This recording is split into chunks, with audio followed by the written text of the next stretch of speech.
Negeri ini memanggilmu kawan, belajar bergerak berbagi untuk negeri.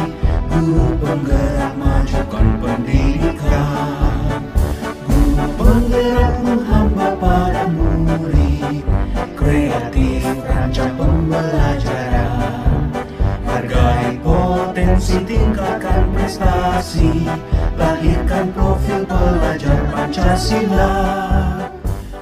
Assalamualaikum warahmatullahi wabarakatuh. Yang terhormat Bapak Kepala UPTD SMA Negeri 6 Maros, yang saya hormati Bapak dan Ibu Wakasek, yang saya hormati Bapak dan Ibu Guru serta staf tata usaha yang sempat hadir pada hari ini. Alhamdulillah, segala puji bagi Allah yang telah melimpahkan rahmat dan karunia-Nya sehingga pada hari ini kita diberi kesempatan untuk hadir dalam kegiatan aksi nyata kami berbagi praktik baik tentang budaya positif. Salawat dan salam senantiasa kita curahkan kepada junjungan kita Nabi Muhammad SAW beserta keluarga, para sahabat dan pengikutnya yang tetap istiqomah di jalannya. Semoga kita kelak mendapatkan syafaatnya di yaumil akhir, insya Allah, amin. Bapak-bapak dan ibu-ibu rekan guru yang saya hormati, sebelumnya saya mengucapkan terima kasih banyak atas kehadiran bapak-bapak dan ibu-ibu pada ruangan ini dalam mengikuti kegiatan kami. Kami dari guru penggerak memiliki kegiatan aksi nyata, yaitu berbagi praktik baik tentang penerapan budaya positif di sekolah. Salah satu alur merdeka dari kegiatan kami di guru penggerak yaitu aksi nyata. Nah, aksi nyata ini merupakan implementasi dari konsep-konsep apa yang telah kami pelajari di modul yang ada di LMS kami. Kami dituntut untuk bagaimana mengimplementasikan konsep yang telah kami peroleh itu pada sekolah masing-masing. Olehnya itu, kami meminta kesediaan bapak-bapak dan ibu-ibu untuk hadir pada kegiatan kami ini. Kami berkolaborasi, saya dengan Bu Ade sebagai CGP dari Angkatan Kelima Kabupaten Maros, Sulawesi Selatan, dari 30 peserta ya Bu Ade, se-Kabupaten Maros.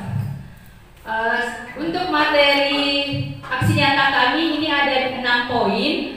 Saya berkolaborasi dengan Bu Ade dengan membagi 2, saya 3 poin, Ibu Ade 3 poin. Untuk pertamanya ini saya berikan kesempatan kepada Bu Ade untuk memberikan materi tentang kedisiplinan. Untuk menghasilkan waktu, saya persilakan kepada Bu Ade untuk membawakan materinya. Kepada Bu Ade, silakan dengan hormat. Terima kasih Ibu atas kesempatannya. Assalamualaikum warahmatullahi wabarakatuh. Yang saya hormati Pak PLT sebagai Kepala SMA Negeri 6 Maros dan para wakasek yang hadir pada hari ini, dan yang saya hormati Bapak Ibu guru, tenaga pendidik dan kependidikan yang saya banggakan. Puji dan syukur tak lupa pula kita kirimkan, puji dan syukur tak lupa pula kita panjatkan atas kehadirat Allah Subhanahu wa Ta'ala, sebagaimana telah memberikan kita banyak nikmat sehingga kita bisa berkumpul di ruangan ini. Nah, salam dan salawat tak pula kita haturkan kepada Nabiullah Muhammad SAW. Semoga dengan pengiriman ini, pengiriman salawat kita senantiasa mendapat syafaat di yaumul akhir kelak. Mohon izin Bapak Ibu untuk menyampaikan materi yang merupakan praktik baik dari CGP Angkatan kelima yang kebetulan pada kesempatan kali ini saya diberikan amanah 3 materi. Nah, materinya memang sangat luar biasa bagi saya karena berkaitan tentang kedisiplinan dan hukum. Nah, mohon izin untuk berdiri karena saya orangnya tidak bisa menjelaskan kalau tidak berdiri. Jadi di sini ada materi yang akan saya sampaikan dan merupakan aksi nyata saya pada modul 1.4 yaitu budaya positif. Di dalam budaya positif ini ada 6 item yang akan kita bahas. Seperti dikatakan tadi, ada 3 yang akan kami ambil sebagai materi-materi yang akan dibahas. Nah, ini adalah materi yang akan saya sampaikan kali ini. Di situ ada disiplin positif dan nilai-nilai universal yang berkaitan dengan kebajikan, kemudian ada teori motivasi yang berkaitan dengan perilaku, kemudian hukum, penghargaan dan restitusi, kemudian keyakinan kelas. Ya, sebelum saya lanjut pada materi, mungkin ada di sini ada pernyataan pemantik. Ini untuk Bapak Ibu yang hadir pada kesempatan kali ini. Apakah Bapak Ibu guru setuju dengan pernyataan yang pertama yang mengatakan peraturan hukuman dapat mendisiplinkan anak? Bagaimana Bapak Ibu? Mungkin ada tanggapan dari Bapak Ibu yang bisa memberikan praktik baik atau tanggapan tentang apakah Bapak setuju tentang hukuman dapat mendisiplinkan anak? Ya, baik. Nanti kita akan bahas secara mendetail. Jadi intinya bisa. Kemudian yang kedua yaitu pemberian hukuman dengan hal positif seperti membaca atau membersihkan halaman sekolah dapat meningkatkan disiplin anak. Bagaimana Ibu? Setuju? Ya, setuju. Atau mungkin yang ada yang lain? Membaca dalam hal buku. Membaca buku. Karena begini juga, ada juga saya beberapa sekolah, misalnya hukumannya, bacaannya adalah di Al-Quran misalnya. Nah, kan ada juga sekolah yang membuat demikian. Misalnya siswa itu terlambat, sesudah misalnya mengambil sampah yang ada di sekitarnya, kemudian mengambil Al-Quran. Apakah satu halaman berapa itu ada juga saya. Intinya hal seperti itu adalah sebuah hal positif. Ya, nanti kita akan pahami secara bersama-sama. Kemudian memberikan penghargaan apakah dapat meningkatkan motivasi belajar anak? Jadi mungkin ada beberapa item ini akan kita bahas dan mungkin kita dapat menyimpulkan ketika saya membahas materi ini.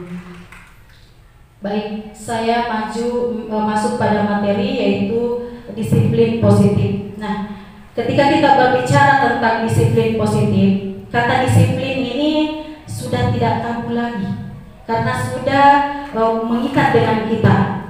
Jadi berdirinya saya di sini hanya menyampaikan apa yang kami dapatkan di CGP dan mengimplementasikan atau menyampaikan atau menerapkan di sekolah. Nah, kemudian nilai-nilai kebajikan.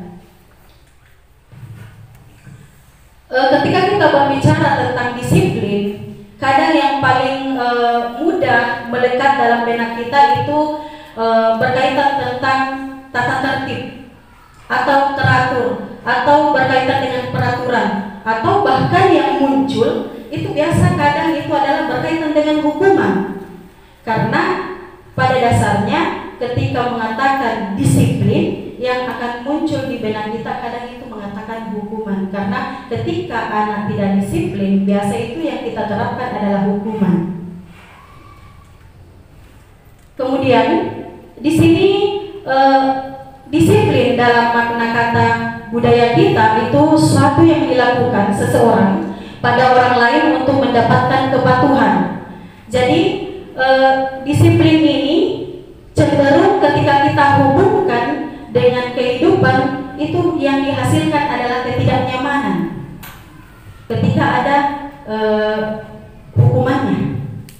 Ketika disiplin ini diterapkan kemudian hanya menjurus satu orang saja yang mempelopori, maka akan muncul ketidaknyamanan. Nah, ketidaknyamanan ini yang akan didapatkan adalah ketidakmerdekaan. Sebagaimana Ki Hajar Dewantara menjelaskan bahwa disiplin itu erat kaitannya dengan merdeka. Di sini sudah jelas bahwa Ki Hajar menyatakan di mana ada kemerdekaan, di situ harus ada kedisiplinan yang kuat. Artinya di sini bahwa ketika kita ingin mencapai kemerdekaan dalam konteks pendidikan yang telah ada di sekeliling kita atau yang ada pada saat ini, maka yang utama itu adalah harus disiplin. Dan entahkah itu disiplin dari diri kita atau disiplin untuk penerapan kepada anak didik kita. Jadi disiplin dari diri itu erat kaitannya sama halnya dengan motivasi internal. Jadi saya lanjut di sini. Seperti yang saya katakan tadi, disiplin itu erat dengan merdeka. Nah, di sini lagi Ki Hajar Dewantara menjelaskan bahwa merdeka itu artinya tidak hanya terlepas dari perintah saja, tetapi cakap untuk memerintah diri kita. Artinya, ketika kita mau mendisiplinkan orang, yang lebih utama biasa kita mulai dari diri sendiri, karena kita pada dasarnya kita adalah sebagai guru contoh yang baik. Kemudian ketika berbicara tentang kedisiplinan, Ki Hajar Dewantara mengambil cara berpikir Dian Gossen. Dia mengatakan bahwa Dian Gossen mengatakan bahwa disiplin itu berasal dari bahasa Latin, yaitu belajar. Kemudian disiplin ini akar katanya itu ketika diterapkan kepada anak didik itu ada namanya dikontrol. Ketika disiplin itu diterapkan maka ada namanya pengontrolan. Makanya yang muncul di sini adalah akar katanya itu yang mengikut adalah murid atau pengikut. Kemudian saya lanjut, disiplin ini juga berkonotasi dengan diri murid, artinya tidak lepas dari anak didik kita. Saya lanjut lagi di sini adalah membahas tentang disiplin positif. Apa sebetulnya disiplin positif itu? Nah, disiplin positif ini adalah proses pembelajaran. Proses pembelajaran di mana disiplin positif ini merupakan suatu pendekatan seorang pendidik kepada anak muridnya. Jadi sebetulnya sudah banyak disiplin positif yang ada di sekolah kita ini, dan sudah banyak budaya-budaya positif yang sudah kita tanamkan. Pada dasarnya disiplin ini ketika dibarengi dengan hukuman, maka kadang anak didik merasakan terkontrol dan kadang dia tidak mau mengikuti. Kemudian selanjutnya di sini, nah pada dasarnya kita seorang pendidik itu tujuan kita adalah menciptakan anak-anak yang memiliki disiplin diri, sehingga mereka bisa berperilaku dengan mengacu pada nilai-nilai kebajikan. Nah, nilai-nilai kebajikan ini sudah banyak yang sudah kita lakukan di sekolah kita. Misalnya menyampaikan kesalahan atau memberikan semacam teguran kepada anak didik kita dengan hati lembut, itu sudah termasuk universal, kebijakan universal. Baik. Saya akan masuk pada nilai-nilai kebijakan universal. Nilai-nilai ini sangat akarnya sangat luas, artinya pembahasannya sangat luas. Tapi pada dasarnya saya mengambil dua yang berkaitan atau sangat signifikan diterapkan di sekolah kita.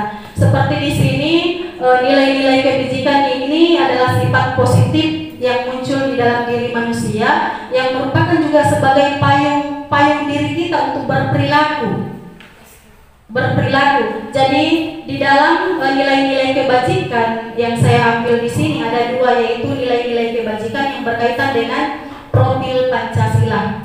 Nah, di sekolah kita pada kurikulum Merdeka kita diminta untuk menerapkan profil Pancasila. Nah, di sini profil Pancasila ini ada 6 yang akan ditekankan, ada 7, ada 6, yaitu beriman,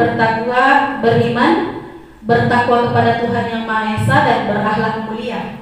Kemudian mandiri, kemudian berpikir kritis, kemudian berkebinekaan global, kemudian yang kelima yaitu bergotong royong, dan yang terakhir itu adalah kreatif. Jadi ini yang harus akan kita terapkan ke depannya pada kurikulum Merdeka. Pada nilai-nilai kebajikan ini ada yang saya tekankan juga, ini berkaitan dengan 9 pilar. Nah, di sini ada ada di atas layar tentang ada beberapa nilai-nilai kebajikan yang berkaitan dengan 9 pilar karakter. Karena pada dasarnya nilai-nilai kebajikan universal ini kaitannya hanya dengan karakter. Bagaimana kita membentuk laku anak didik kita yang dulunya lakunya buruk, sehingga kita benahi karakternya sehingga laku buruk itu tertutupi oleh laku baiknya. Jadi saya lanjut pada materi kedua, yaitu teori motivasi yang berkaitan dengan perilaku manusia. Pada teori ini saya mengambil dari pembahasan saya mengambil dari pemikiran Dian Boston, itu menjelaskan bahwa ada 3 motivasi perilaku manusia. Yang pertama itu untuk menghindari ketidaknyamanan atau hukuman. Nah, kadang dalam kaitan terhadap ini, untuk menghindari ketidaknyamanan atau hukuman, ini adalah bentuk perilaku atau motivasi yang paling terendah karena berkaitan dengan motivasi perilaku manusia. Di sini dijelaskan bahwa pada tingkatan ini yang akan muncul pertanyaan, yaitu apa yang terjadi apabila saya tidak melakukan. Makanya biasa kalau kita terapkan ini untuk menghindari ketidaknyamanan atau hukuman, biasa anak didik ketika saya terapkan ini atau saya mengikuti ini, apa yang saya dapatkan. Jadi ini sifatnya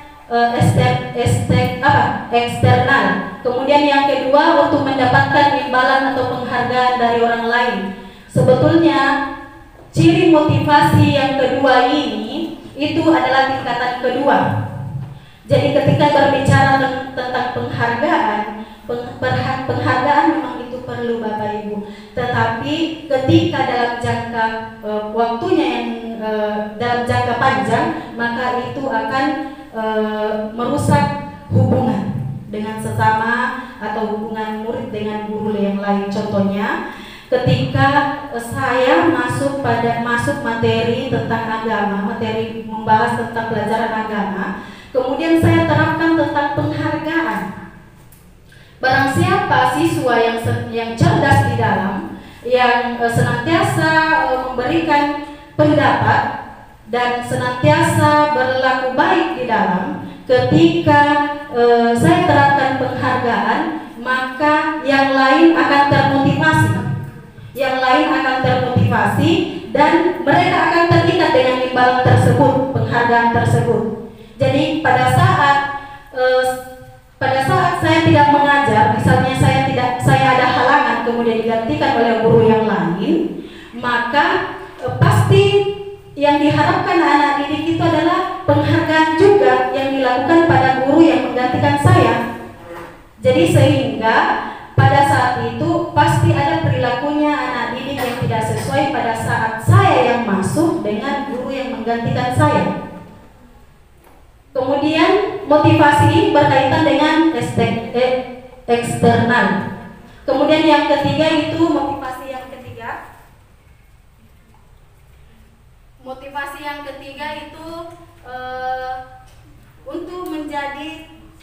untuk menjadi orang yang merdeka atau mereka inginkan dan menghargai diri sendiri dengan nilai-nilai kepercayaan.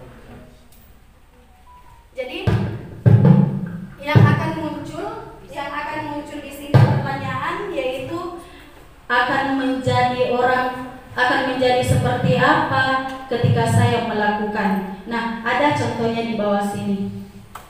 Ini adalah gambaran tentang teori motivasi berkaitan dengan perilaku manusia.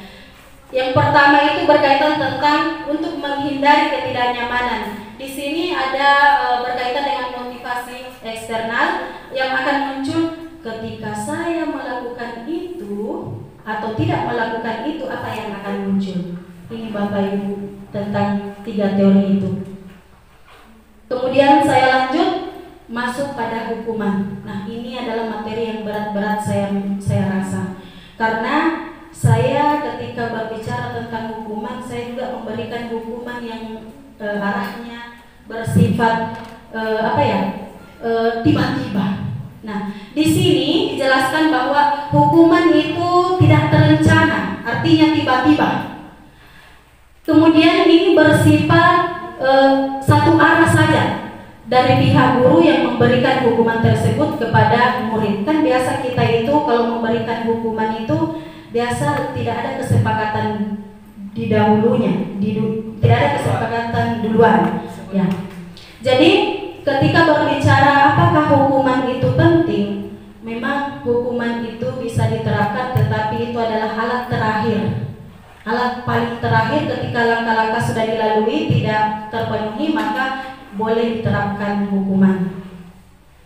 Kemudian hukuman ini biasa ketika kita terapkan itu kan hukuman ini terbagi menjadi 2. Ada fisik dan non fisik. Jadi ketika kita menerapkan fisik itu kadang anak-anak didik juga suka. Tapi kalau berbicara tentang fisik itu ketika mengata-ngatai anak, nah itu yang biasa sering saya lakukan. Saya tidak bertanya ke anak didik apa yang menjadi dasar kamu terlambat.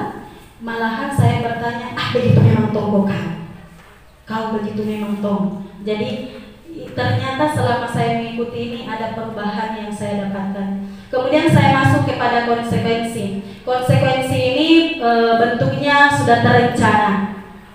Beda dengan hukuman tadi. Kalau konsekuensi ini hukumannya sudah terencana. Saya kalau di sekolah di sini saya membuat buku itu lain-lain tongi judulnya kupakaikan nih. Buku pengakuan dosa. Jadi buku itu setiap ada peserta didik terlambat, maka dia akan mengisi. Dan alhamdulillah ketika saya terapkan itu, anak didik yang sebelumnya sering terlambat, ketika saya terapkan itu, dia tidak melakukan lagi. Karena di situ dia sendiri yang menulis sanksi apa yang akan dia dapatkan. Jadi dia yakini bahwa ketika saya terlambat, inilah sanksi yang akan kudapatkan. Jadi dia yakini akan diterapkan itu sehingga dia tidak mau terlambat. Tetapi pada dasarnya tidak lepas dari pendekatan. Kemudian saya masuk pada masih konsekuensi ini biasa diberikan itu hanya dilakukan itu sebanyak 3 kali saja. Tidak boleh berkelanjutan.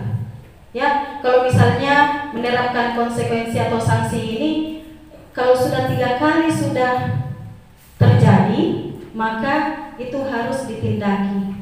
Tidak boleh dibiarkan ada pembiaran. Kemudian saya lanjut pada penghargaan. Nah, seperti tadi di awal saya mengatakan apakah penghargaan itu perlu. Nah, di sini saya mengambil Al-Fiqon menjelaskan tentang penghargaan. Nah, di sini dia mengemukakan bahwa penghargaan maupun hukuman adalah cara mengontrol perilaku seseorang yang menghancurkan potensinya untuk pembelajaran yang sesungguhnya. Saya tekankan lagi bahwa di sini saya mengambil mengatakan penghargaan maupun hukuman adalah cara mengontrol perilaku seseorang yang menghancurkan potensi untuk pembelajaran yang sesungguhnya. Karena mengatakan mengatakan secara idealnya tindakan pembelajaran itu adalah penghargaan sesungguhnya. Artinya tindakan pembelajaran ketika kita memberikan sebuah pembelajaran ke anak didik, ada anak didik kita yang misalnya melakukan pelanggaran, kemudian kita memberikan pendekatan dengan cara melakukan tindakan melakukan pendekatan untuk langsung menyelesaikan materi itu, maka itu yang perlu kita lakukan. Kemudian di sini Kon juga mengemukakan bahwa dari pengamatan saya selama ini tentang penghargaan itu nilainya sama halnya dengan menghukum seseorang. Kemudian di sini juga penghargaan itu ketika ada penghargaan yang jangka panjang dan jangka pendek. Ketika penghargaan jangka pendek itu efektif, itu bisa dilakukan cuma 1 kali 2 kali. Tapi kalau penghargaan yang jangka panjang maka usahakan dihilangkan, karena akan menjadikan anak didik kita itu mengharap imbalan, mengharap sesuatu. Kemudian jika menggunakan penghargaan lagi dan lagi, maka orang tersebut akan tergantung pada penghargaan yang diberikan serta akan kehilangan motivasi. Kemudian di bawah juga ketika kita senantiasa menerapkan penghargaan untuk melakukan sesuatu yang hal baik, maka kita akan senantiasa berharap, seperti saya katakan bahwa ketika penghargaan itu identik dengan pengharapan, kita senantiasa akan mengharap. Saya lanjut pada materi restitusi. Di materi ini ada langkah-langkah yang akan dilalui melalui restitusi ini, tetapi materinya akan dibahas oleh Ibu Hasmunarti. Restitusi ini adalah proses menciptakan kondisi bagi murid untuk memperbaiki kesalahan mereka. Jadi proses yang dilakukan untuk memperbaiki kesalahan mereka, sehingga mereka ketika kembali pada kelompoknya, karakternya akan lebih baik. Jadi mulai dari disiplin, penghargaan, restitusi, kemudian hukuman, itu sebetulnya yang kita tekankan di sini adalah karakter. Kemudian di sini juga menjelaskan bahwa restitusi juga merupakan proses kolaboratif yang mengajarkan murid untuk mencari solusi dari masalah mereka. Karena di restitusi ini kita akan memposisikan diri sebagai pengontrol. Kita akan memposisikan diri sebagai pengontrol. Nanti di situ kita akan melihat kita di posisi kontrol yang mana untuk menyelesaikan masalah anak didik kita. Kemudian restitusi ini juga membantu murid menjadi lebih memiliki tujuan, memiliki disiplin positif, dan memulihkan dirinya setelah berbuat salah. Nah, seperti saya katakan bahwa penekanan pada restitusi ini untuk bagaimana seseorang berperilaku, ya. Jadi berperilaku dan menghindari ketidaknyamanan, karena ketidaknyamanan itu membuat kita tidak merdeka. Kemudian karena pada dasarnya ketika kita merdeka, maka nilai-nilai universal itu akan muncul dengan sendirinya. Kemudian di sini restitusi itu menggunakan pendekatan. Ketika murid berbuat salah, guru akan menanggapi dengan mengajak murid berdiskusi. Jadi ketika anak didik melakukan kesalahan, kita tidak langsung menghukum, tetapi kita mencari solusi, kita ajak berdiskusi. Karena anak didik itu yang sensitif kalau usia SMA. Saya masuk pada materi yang selanjutnya, yaitu ciri-ciri restitusi. Ada 9. Di sini ciri-cirinya yang pertama bukan untuk menebus kesalahan. Jadi restitusi ini bukan menebus kesalahan, tetapi belajar dari kesalahan. Kemudian yang kedua, memperbaiki hubungan. Kemudian yang ketiga itu bukan tawaran, bukan paksaan, tetapi kita menawarkan solusi kepada anak didik kita. Kemudian restitusi menuntut untuk melihat ke dalam dirinya. Kemudian selanjutnya mencari kebutuhan dasar yang menjadi dasar melakukan tindakan tersebut. Kemudian yang keenam itu restitusi diri adalah cara yang paling baik dalam menangani sebuah permasalahan. Kemudian yang ketujuh itu fokusnya pada karakter, bukan kepada tindakan. Jadi restitusi ini fokusnya pada karakter apa yang kita akan perbaiki. Misalnya anak didik terlambat, kita tidak langsung mengatakan mungkin main game saja itu tadi malam begini dan begitu, tetapi pembenahannya itu adalah karakter, lakukan pendekatan. Kemudian restitusi itu fokus pada solusi. Kemudian restitusi ini mengembalikan murid yang berbuat salah pada kelompoknya. Ini adalah gambaran tentang hukuman, konsekuensi, dan restitusi. Nah, di sini sudah jelas hukuman itu sesuatu yang menyakitkan. Kemudian tidak ada kenyamanan. Sedangkan di konsekuensi harus terjadi, memang tidak ada kenyamanan, tetapi konsekuensinya itu dalam jangka pendek. Kalau ini jangka panjang. Kalau misalnya kita memberikan hukuman kepada anak didik kemudian mengata-ngatai, biasakan itu sampai tamat masih lainnya. Kemudian kalau restitusi itu pilihan yang harus diambil, kemudian menguatkan untuk murid dalam jangka waktu panjang, karena restitusi ini berkaitan dengan penguatan karakter. Saya lanjut pada materi yang selanjutnya. Ini adalah gambaran tentang hukuman dan konsekuensi, Bu. Kalau hukuman itu selalu menyakitkan, kemudian kalau konsekuensi sesuatu yang terjadi. Kadang hukuman itu identik dengan fisik. Kalau di sini ketidaknyamanan. Sebetulnya anak itu sangat membenci kedisiplinan ketika kita menerapkan hukuman. Sangat tidak disukai. Kemudian hukuman ini identik dengan paksaan, karena hanya kita yang mengatakan ini begitu maki. Kemudian ini juga termasuk perbedaan hukuman dan konsekuensi. Nah, saya lanjut pada materi tentang tindakan guru. Kemudian apakah ini hukuman atau konsekuensi? Jadi di sini ada tindakan guru, kemudian kita akan memilih apakah ini hukuman atau konsekuensi. Yang pertama itu mencatat 10 kali, 100 kali di dalam buku kalimat, saya tidak akan terlambat lagi karena terlambat sekolah. Apakah ini termasuk hukuman atau konsekuensi? Bisa hukuman, bisa konsekuensi. Ketika belum ada kontrak dengan guru, itu adalah hukuman. Tapi kalau memang di awal kita sudah ada pembicaraan sebelumnya, maka itu adalah konsekuensi. Seandainya ibu disuruh memilih satu saja, maka ibu akan memilih yang mana? Iya, tergantung dari ini ya. Kalau dia kesepakatan berarti konsekuensi, tetapi kalau tidak disampaikan hukuman. Jadi kalau misalnya kita kembali pada hukuman, bahwa hukuman itu bersifat satu arah, maka yang akan muncul ini adalah hukuman. Tetap hukuman.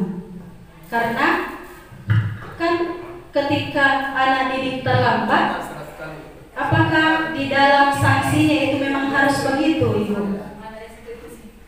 Kan itu pastinya ketika kita terlambat kan otomatis ada sanksi. Apakah di peraturan sekolah kita tertulis? Iya, sedikit mungkin ya kaitannya dengan hukuman dan konsekuensi. Saya pernah melakukan di kelas ini studi kasus ya, bahwa ketika ada siswa yang ribut gaduh di kelas itu saya suruh menulis seperti yang disampaikan tadi itu tadi sebanyak di 300 kali. Iya. Kemudian saya katakan ini hukuman bagi kamu. Itu hukuman menurut saya. Nah, konsekuensinya kalau Anda masih tetap melakukan ini, boleh saja saya keluarkan kamu dari kelas. Itu konsekuensi dari hukuman tadi. Kalau dia masih mengulangi, itu menurut saya. Terima kasih. Terima kasih banyak Pak. Sebetulnya kalau di kasus Bapak, ketika Bapak mengatakan itu adalah sebuah hukuman, ya ada juga mengatakan sanksi. Sebetulnya konsekuensi itu sebetulnya sudah ada pembicaraan awal, tetapi penekanannya itu berkaitan dengan proses pembelajaran kita, Bapak Ibu. Misalnya pada saat kita melakukan pembelajaran, kemudian anak ribut, kemudian kita memberikan sanksi, itu adalah konsekuensi yang dia lakukan, tetapi masih berkaitan dengan proses pembelajaran. Kan konsekuensi itu identik dengan pembelajaran biasanya. Kemudian saya lanjut pada yang kedua, yaitu lari mengelilingi lapangan basket sebanyak 2 kali karena terlambat hadir di sekolah. Apakah ini hukuman atau konsekuensi? Ya, hukuman. Karena ini searah.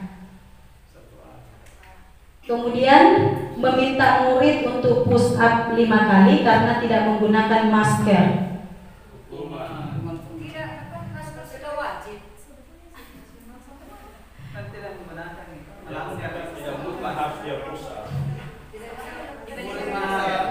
Atau ada yang mau memberikan pandangan atau penjelasan, apakah ini hukuman atau konsekuensi?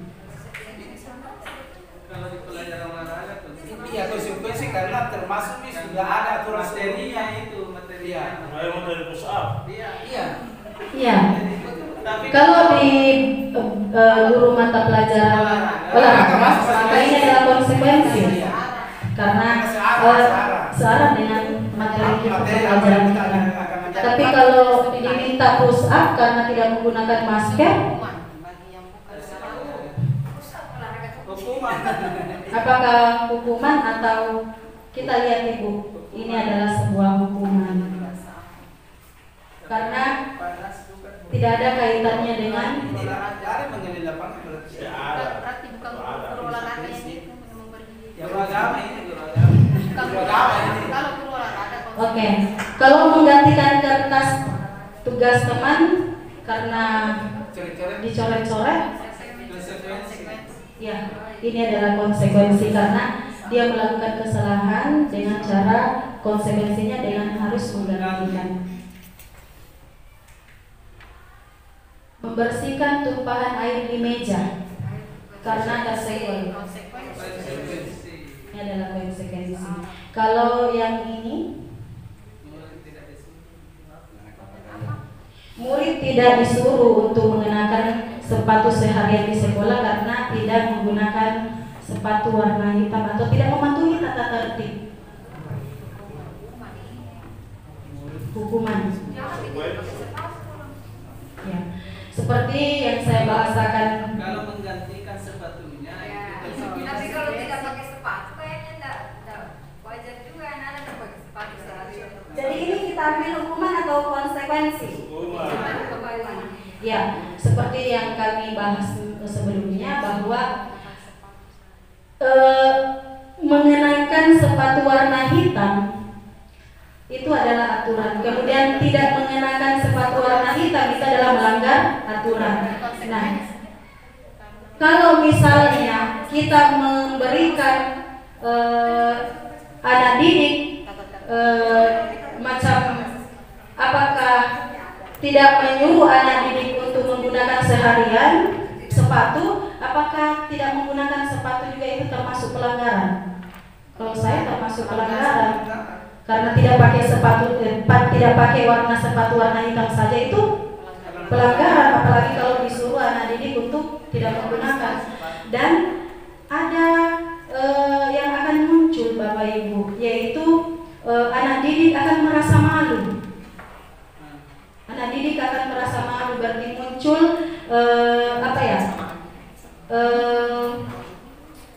hukuman psikis mentalnya anak kita. Yang terakhir adalah lari mengelilingi lapangan bola basket karena terlambat 10 menit.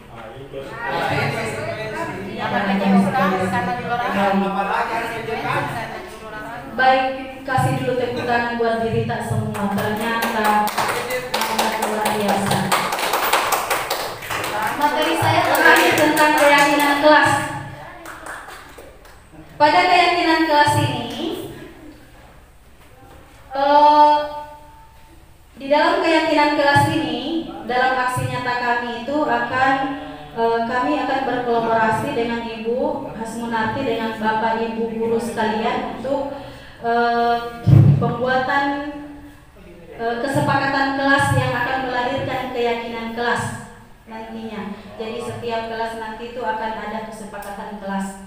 Jadi di sini ada pernyataan pemantik yang mengatakan mengapa tidak menggunakan peraturan saja.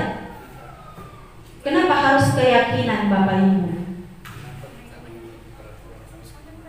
Artinya di sini kan kita akan membuat kesepakatan atau keyakinan kelas. Kenapa bukan peraturan saja?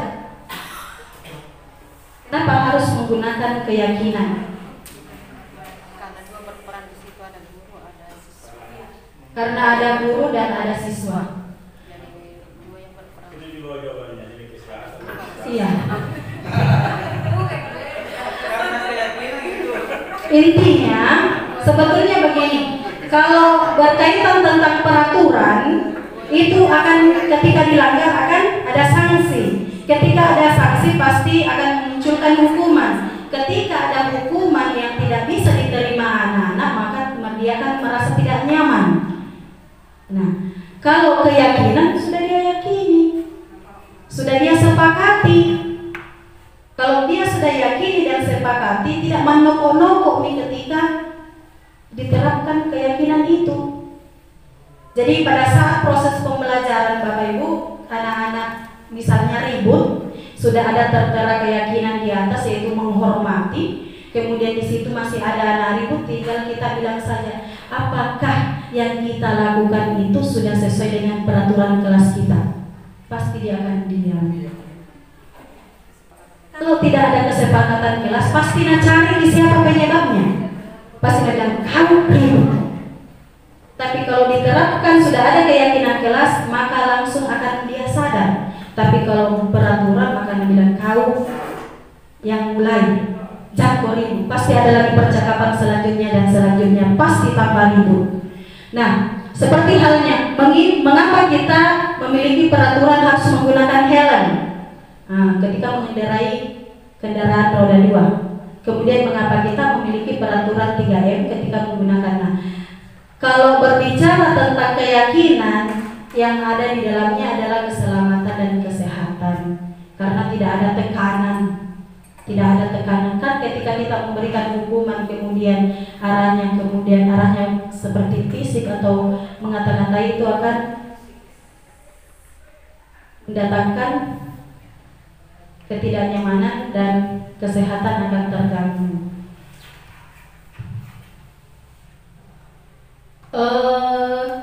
Di sini saya mempertegaskan di sini bahwa keyakinan kelas itu erat kaitannya dengan nilai-nilai kebajikan. Karena kenapa? Ada karakter yang akan kita bangun pada saat itu. Ada karakter yang akan menjadi penekanannya. Tujuannya itu mulia. Kemudian di sini ada cara dalam membuat keyakinan kelas. Yang pertama harus abstrak, lebih rinci dan konkret. Kemudian pertanyaannya universal.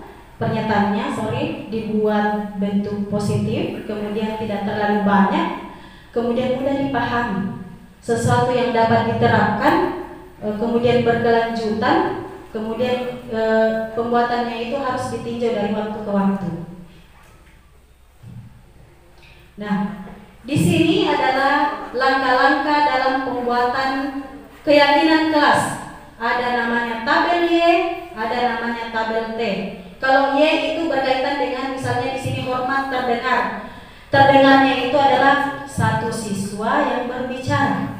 Misalnya, Ibu, saya izin. Yang terlihat pasti dia akan angkat tangan. Angkat tangan ketika meminta izin. Kemudian perilaku yang muncul ketika dia mengangkat tangan itu adalah hormat, menghargai gurunya. Kalau di tabel T contohnya itu adalah tampak seperti misalnya hormat.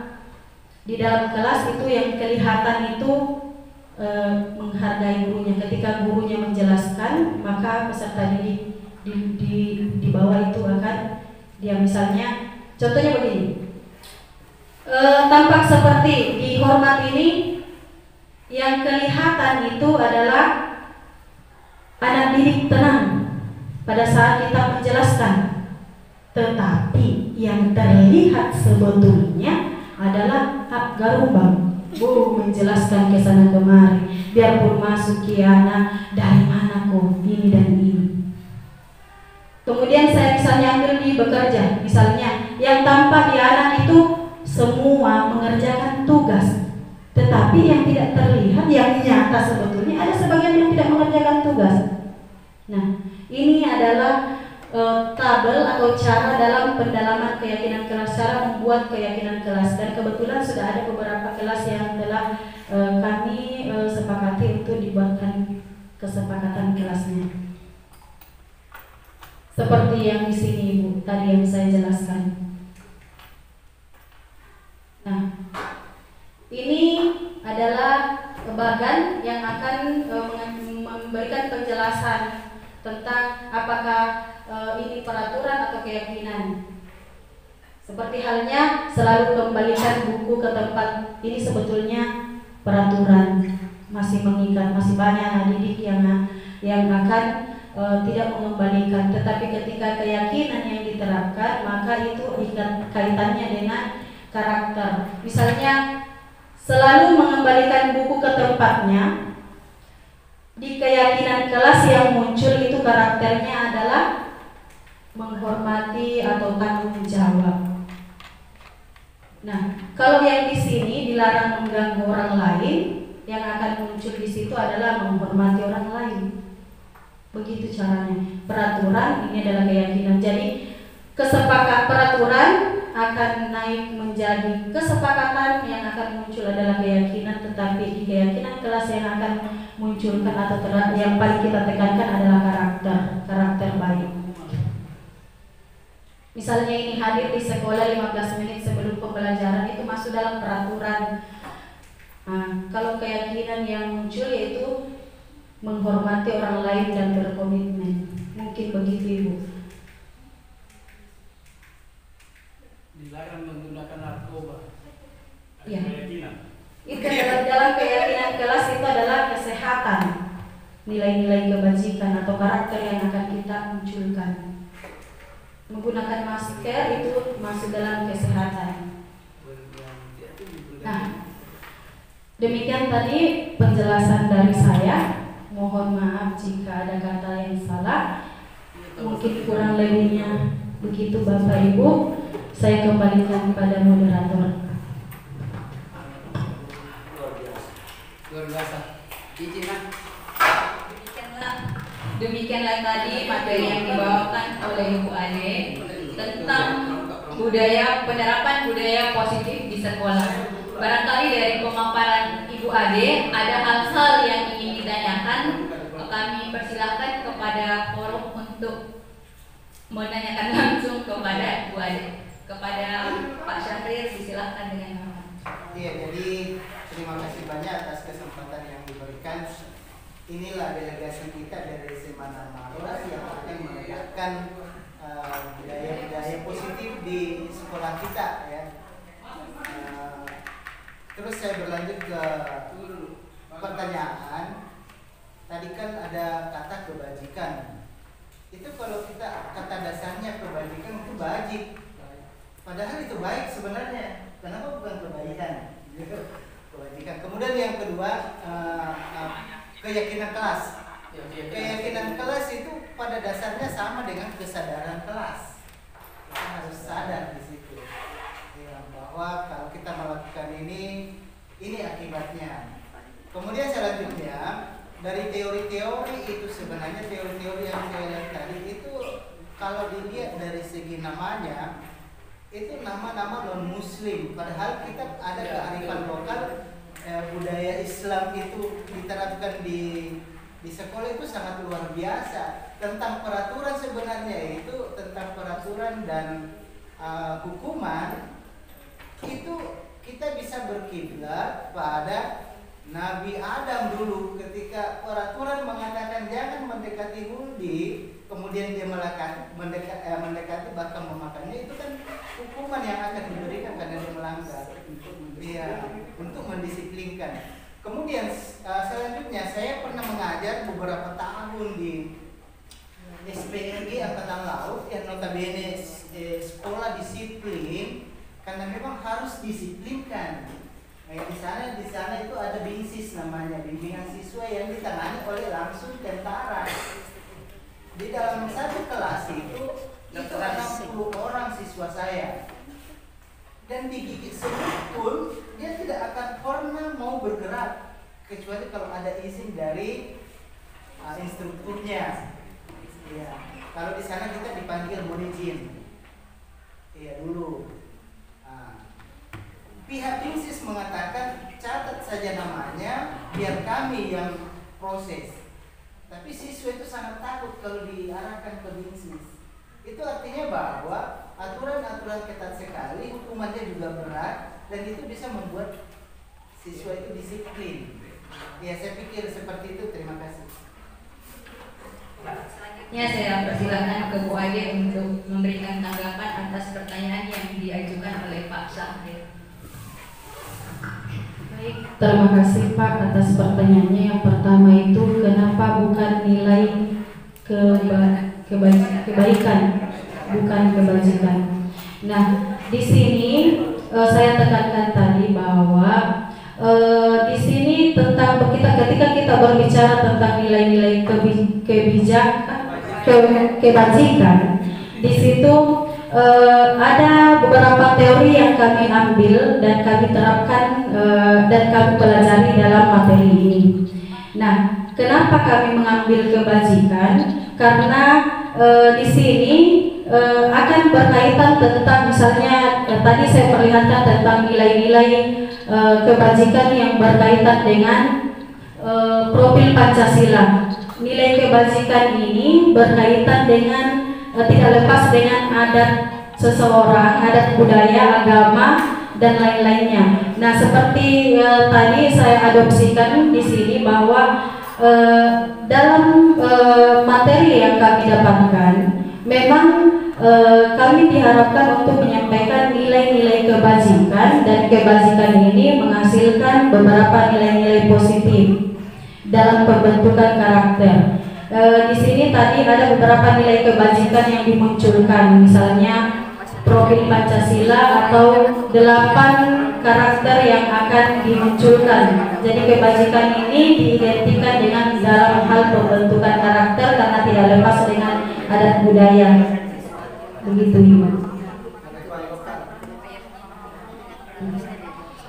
Misalnya kalau yang tadi itu mengapa tidak menggunakan peraturan saja, kenapa harus melakukan keyakinan?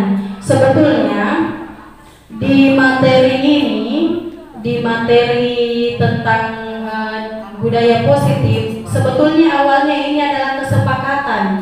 Pada CGP sebelumnya itu menggunakan kesepakatan, tetapi di sini direvisi menjadi keyakinan. Kenapa keyakinan? Karena kita mengambil bahwa ketika kita membuat peraturan, maka yang akan muncul adalah sanksi.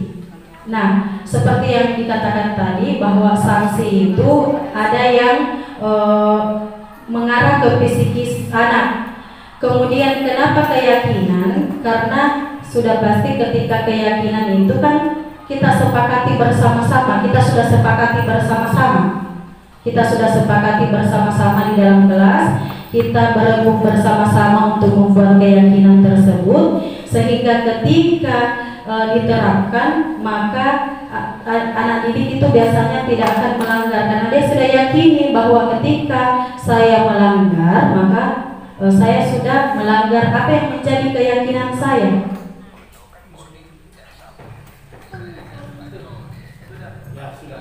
Mungkin begitu Pak dari saya. Jadi mungkin bisa saya tambahkan. Jadi sebenarnya pertanyaannya Pak Didi itu kata dasar kebaikan dan kebajikan. Memang ada pergeseran restorasi dalam istilah bahasa, apa istilahnya restorasi ya? Dalam istilah pergeseran bahasa, yang kebaikan itu berubah menjadi kebajikan. Masing-masing ada maknanya. Ya, seperti itu yang kita. Masing-masing ada maknanya. Iya. Kalau kebajikan sesuatu yang menghasilkan kebaikan, tapi kalau kebaikan itu sifatnya sifat baik. Ya, seperti itu. Kalau kebajikan sesuatu yang mendatangkan kebaikan. Jadi mungkin dia lebih bermakna kalau kata bajik ya. Tetapi dalam bahasa Indonesia itu benar ya Ibu ya? Iya. Betul. Masing punya makna berbeda. Masing-masing ada maknanya.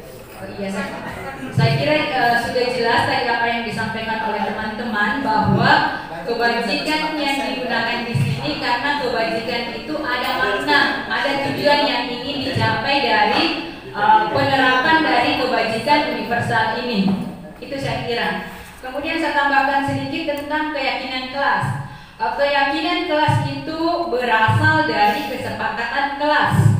Awalnya itu kita harus dulu membuat kesepakatan kelas, kemudian ketika kita sudah menyepakati menjadi kesepakatan kelas itu akan melahirkan keyakinan. Akan melahirkan keyakinan yang akan memberikan nilai-nilai positif kepada peserta didik. Misalnya begini, kalau kita sepakat datang jam 7.30, kita sepakat itu kan akan memberikan keyakinan kepada siswa bahwa itu akan memunculkan nilai disiplin. Sehingga kesepakatan itu memunculkan keyakinan bahwa ketika saya terlambat, saya tidak disiplin, bukan lagi saya harus menerima konsekuensi. Nah, kesepakatan menimbulkan keyakinan inilah nantinya akan membentuk karakter kepada peserta didik kita yang menjadi perwujudan dari profil pelajar Pancasila. Itu saya kira. Bagaimana, Bapak? Saya kira sampai di sini untuk sesi pertama.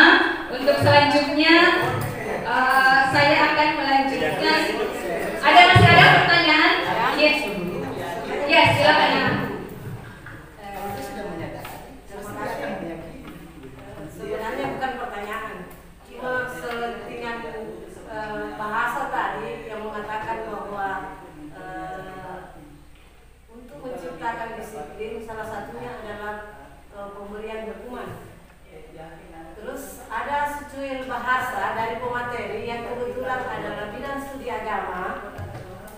Hukuman itu menyakitkan. Bagaimana penerapan kesehariannya dengan siswa-siswa kita supaya hukuman itu jangan bernilai menyakitkan. Salah satu konsekuensinya mungkin barangkali, tapi ini barangkali pemula ya, pemula. Artinya sejak saya sekolah sampai detik ini barangkali Pak Ditakir mungkin sedikit pernah menyinggung saya berbincang mengenai hal ini. Pernahkah kita dalam sebelum memulai memberikan sedikit sejuil doa untuk anak-anak didik kita, terutama yang sering melanggar? Tidak apa-apa barangkali kalau kita mengucapkan ya Allah berikanlah kesadaran kepada siswa-siswa kita. Nah, itu barangkali. Sekian dan terima kasih. Assalamualaikum warahmatullahi wabarakatuh. Terima kasih banyak. Apa perlu jawaban atau hanya tanggapan? Terima kasih banyak Bu atas tanggapan dan masukan yang diberikan. Saya kira untuk materi dari Ibu Ade sudah cukup sampai di sini. Untuk selanjutnya kita lanjut pada materi kedua. Untuk selanjutnya saya serahkan kepada Ibu Ade Yuliansi sebagai moderator. Bulatkan tekad, kuatkan hati, negeri ini memanggilmu kawan. Belajar bergerak berbagi untuk negeri, guru penggerak majukan pendidikan. Guru penggerak menghamba pada murid, kreatif rancang pembelajaran. Hargai potensi, tingkatkan prestasi, lahirkan profil pelajar Pancasila.